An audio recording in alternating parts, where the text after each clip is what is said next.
요나는 알았다는 거예요.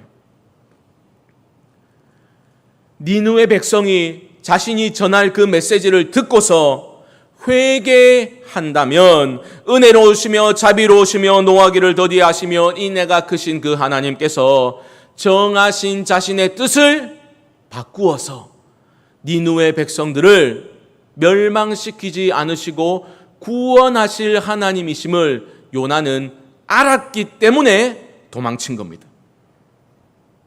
잘 보셔야 됩니다, 여러분. 요나는 지금 하나님이 주신 사명의 목적을 깨닫지 못해서 도망친 것이 아니라 사명의 목적을 분명히 이해했기 때문에 도망치고 있는 겁니다. 그 하나님의 뜻과 계획이 자기 마음에 들지 않았기 때문에 지금 요나는 사명을 내팽개치고 도망치고 있는 겁니다. 여러분, 지금까지 여러분들은 다양한 하나님 경험을 가지고 계시지요. 하지만 지금껏 내가 경험한 하나님의 역사와는 전혀 다른 소명이 우리에게 주어질 수 있다라는 것을 여러분 잊지 마시기 바랍니다. 전혀 생각지도 못했던 자리로 하나님은 우리를 부르실 수 있다라는 거죠. 그게 소명 아닙니까? 목숨 명자이기도 하지 않습니까?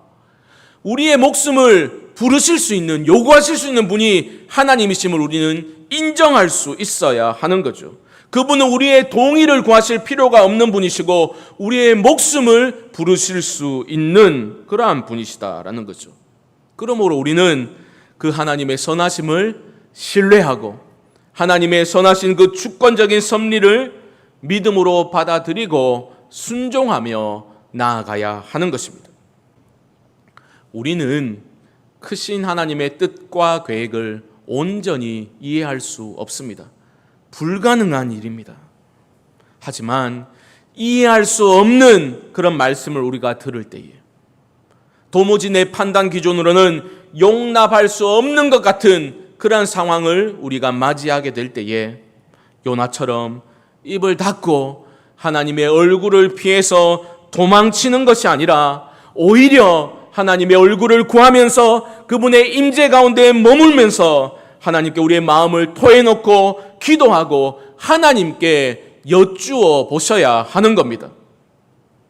어떤 경우에라도 하나님에 대해서 우리의 마음을 닫고 함부로 판단해버리고 하나님의 얼굴을 피해서 도망치면 안 되는 겁니다.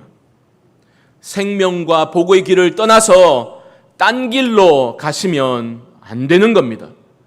도망자의 삶에는 자유가 없습니다. 하나님의 얼굴을 피해서는 결코 자유와 행복을 누릴 수 없습니다. 그러므로 사랑하는 성도 여러분, 도망자의 삶이 아니라 동행자의 삶을 선택하실 수 있기를 주님의 이름으로 축복합니다.